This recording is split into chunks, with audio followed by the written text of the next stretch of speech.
Sa Ilocos, hindi ko ito sila eh. Ito pala yun. Malala pala yun sa akin. Taas! Shit! Ang taas! Ah! Diyos ko po, ang sapatos ko. Ang 20,000 yung sapatos. 20,000 pinang-t-shirt ko lang. Ano naman kumpanya ko?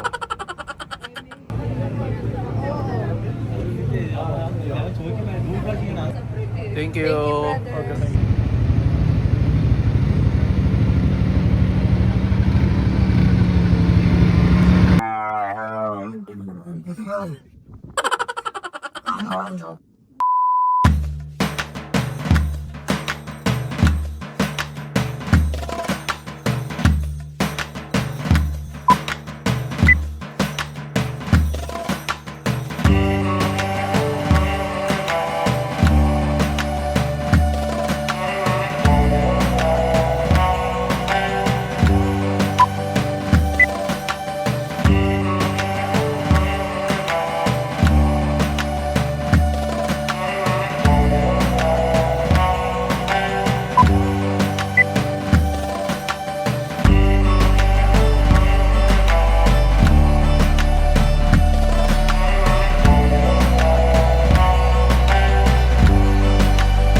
Binawasan niya ng hangin yung mga gulong. Kasi mag-i-start na kaming mag-dune bashing.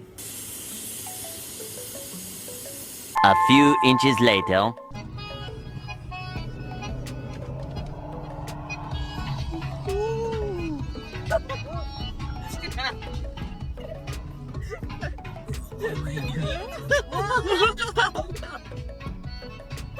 Sa Ilocos, hindi ko ito sila eh. Ito pala yun. Malala pala yun sa akin. Mas malala daw pala yung sasakyan niya dito. Sa Ilocos din daw siya sumakay. Maganda rin to Ilang oras ba ito? 10 minutes. 10 minutes lang. 10 minutes lang po.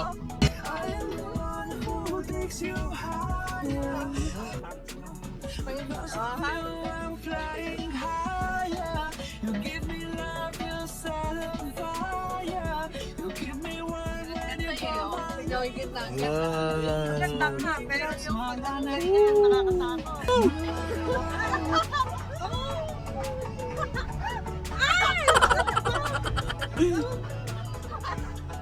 Oh my God! Ayan, nababatakot ba? Taas! Shit! Ang taas! Ah!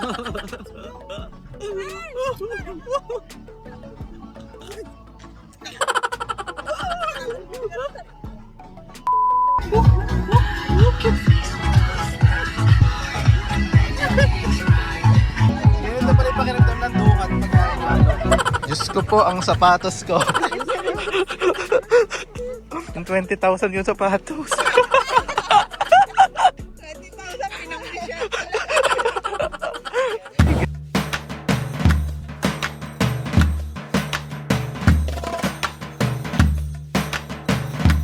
Ang ganda ng sun dito, oh.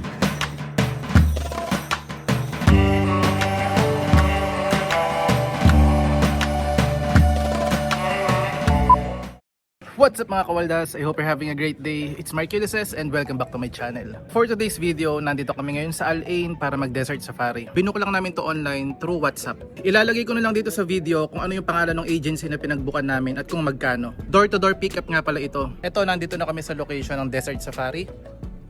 Ayan siya. Okay, please. This is, what's your name? What's your name? Sharo. Sharo. This is Sharo. Stop. Nawakan pa niya ako.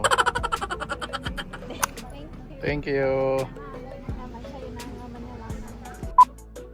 Yung pag-book namin dito ay 200 AED per person. And then nag-add na lang kami dito para ma-upgrade kami sa VIP. Nag-add kami ng 50 dirhams per head. Doon sa 200 AED na yon, meron na siyang ATV ride. Sa iba kasi wala, mas mahal daw. So sa ibang agency, parang yung booking nila, yung regular nila nasa 190 or 195. Wala pa yung ATV ride doon. Parang sa pagko-compare namin, eto na yung pinakamura. So sa ibang travel agency, yung offer nila para sa mga residents ay 190 AED. Para naman sa mga tourists, 245 AED. Wala pa yung ATV ride doon. Pagka nag-ATV ka, 15 minutes, 180 dirhams ang additional. So dito sa nabook namin, bale all in na siya including yung upgrade namin na VIP, 250. All in na siya, kasama na yung dune bashing, henna tattoo, yung ATV, costume kung gusto nyo, short camel ride, kasama na rin yung upgrade ng VIP, tsaka yung door to door na pick up and drop, kasama na yun sa 250 AED. Etong VIP na to, mas maraming pagkain kumpara doon sa regular. Pero hindi ko na ma-check yun siguro mamaya kasi nga wala pang masyadong mga pagkain. Nagpe-prepare pa lang sila kasi maaga pa lang. 4:40 pa lang. Mamaya, baka dito lang sa VIP, ito lang yung ma-check ko. Ang pangalan niya pala nung pinagbukan namin ay Arabian Tours. Ito yung VIP nila.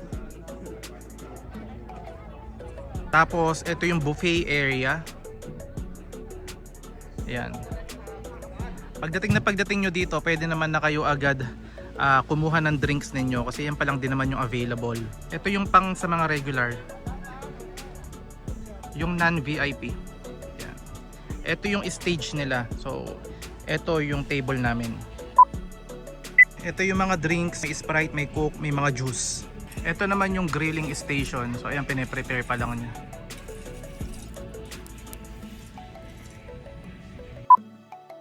Ito, mag-ATV muna kami. So, dito, 25 lang pala siya. Sa Dubai, magkano bilhin natin? Parang nasa 40 or 50?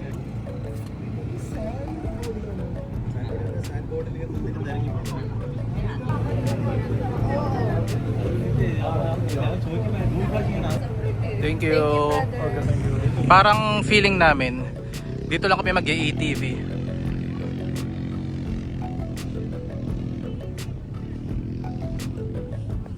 Dito nyo ipapakita yung booking ninyo. Ayan yung ATV area. Tapos dito, pakita nyo lang yung booking nyo. Kung gusto daw naming mag-ATV sa labas, mag-a-add kami ng 150 pero ibibigay daw niya ng 100 per bike. Hindi na kami nag-upgrade kasi na-try naman na namin yun sa Dubai. At saka feeling ko baka late this year or next year baka bumalik din na naman kami dito. Kasi may itutur din na naman kami. Kaya baka doon na lang kami sasakay na mag-ATV sa labas. Kasi naman si brother nagtatago paano namin siya makikita eh. Ito na kami. Yan. Pinili ko yung white na ATV para color coordinated. Arte pala.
Ito yung pila dun sa free camel short ride package. Ayan, mahaba. Ayan siya. What? Tapos ito yung may bayad. Wait lang. Pero malayo yung pupuntahan. Ayun o. Sana all. Yala guys, German riding, hello.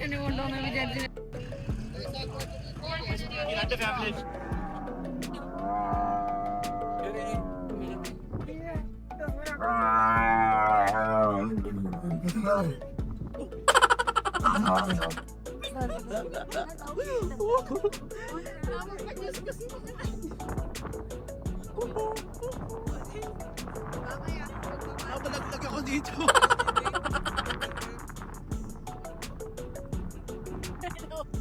Kinakabahan na ako, baka malaglag ako dito.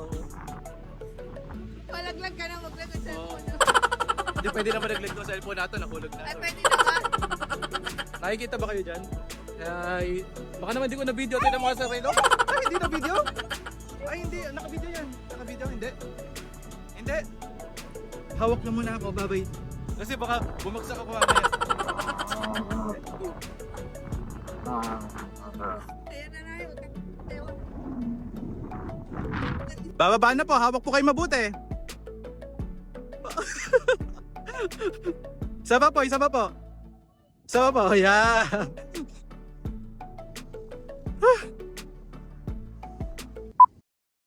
Fast cake.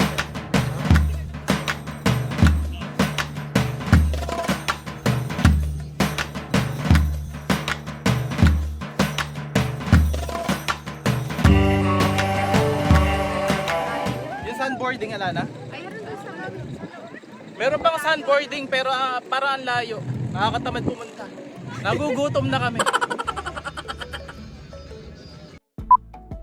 Papunta na ako sa table namin. Napapagod na ako. Tsaka medyo may sumakit kasi sa akin nung bumaba ako sa camel. Ganun siguro talaga pagka nagkakaedad na. Dami nang sumasakit-sakit. Mga napagod. Ito yung buffet area nila. Tingnan natin mamaya kung ano yung mga laman yan, ha. Sa ngayon wala pa eh. Manood muna tayo ng sunset.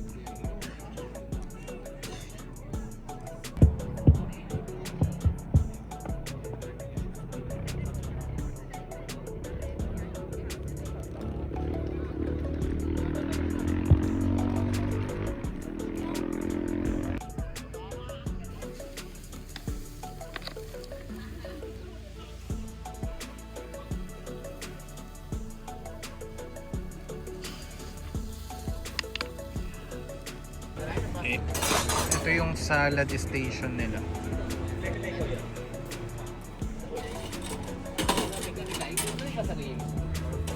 Ito yung mga pagkain nila. Oh.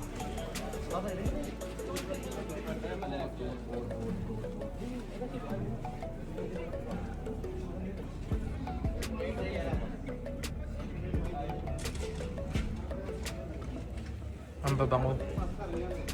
Ito syempre siguro naman spaghetti naman talaga to, no?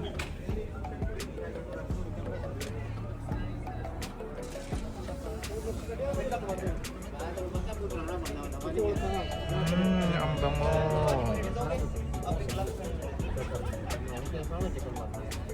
So mamaya lalagyan nila ng mga pangalan yan. Pero kasi piniprepare pa lang nila ngayon eh.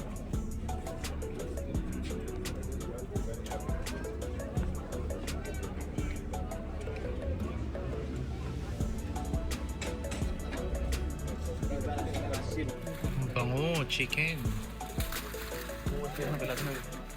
Nag-start na kaming kumuha ng pagkain. Pwede na kaming kumain, pero yung mga nasa labas, hindi pa. Mamaya pa sila.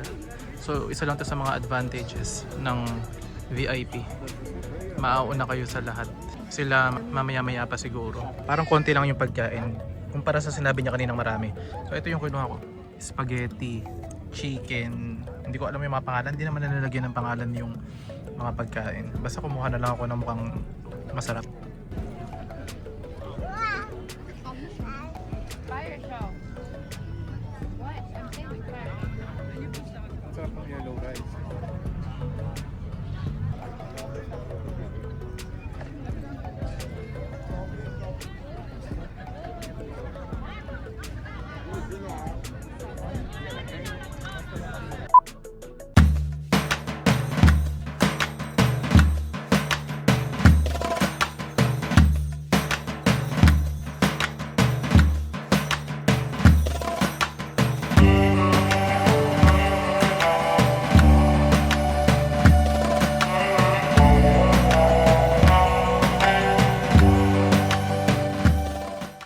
ngayon pa lang sila kakain. Ang oras na ay 7:08.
Ito, tapos na yung show.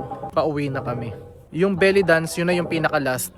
So, pag alam nyo tapos na at naghahanap na siya ng mga makikisayaw sa kanya, pwede na kayong lumabas, pwede na kayong mag-ayang umuwi para hindi kayo makisabay sa mga mag-uuwian mamaya. Yung pagkain pala, sabi nga 'di ba unlimited siya. Kaya lang hindi na sila nagre-refill. Hangga't kaya nyo kumuha ng marami, basta mauubos nyo, kumuha na kayo. Hindi naman sila nagpapabayad ng may mga leftovers. Pero sayang kasi pagka maraming natitira. So ito, hanapin lang namin yung magiging sasakyan namin na maghahatid sa amin sa city, pauwi. Ito nga pala yung itsura ng disyerto pag gabing-gabi. So kung walang ilaw, kung walang mga spotlight na ganyan, wala na kayong makikita. Pero malamig dito, kahit na pa-summer na, ang lamig niya. So that's it for my vlog, guys. Again, if you are new to my channel and you're into travel, unboxing, or anything na may kinalaman sa pagwawaldas ng pera, kahit wala naman kayo masyadong pera, please consider subscribing. Click the subscribe button and the bell icon so you'll get notified for my next video. Yun lang, bye-bye. See you sa next vlog. Ito na yung sasakyan namin. Kanina sabi nung driver namin papunta dito, siya rin yung sasakyan namin pa uwi. Pero ngayon, eto na, nilipat kami sa iba. Ganyan sila. Diretso na kasi sa city daw to. Pero parang ganyan naman sila lagi, ano? Parang budol sa huli.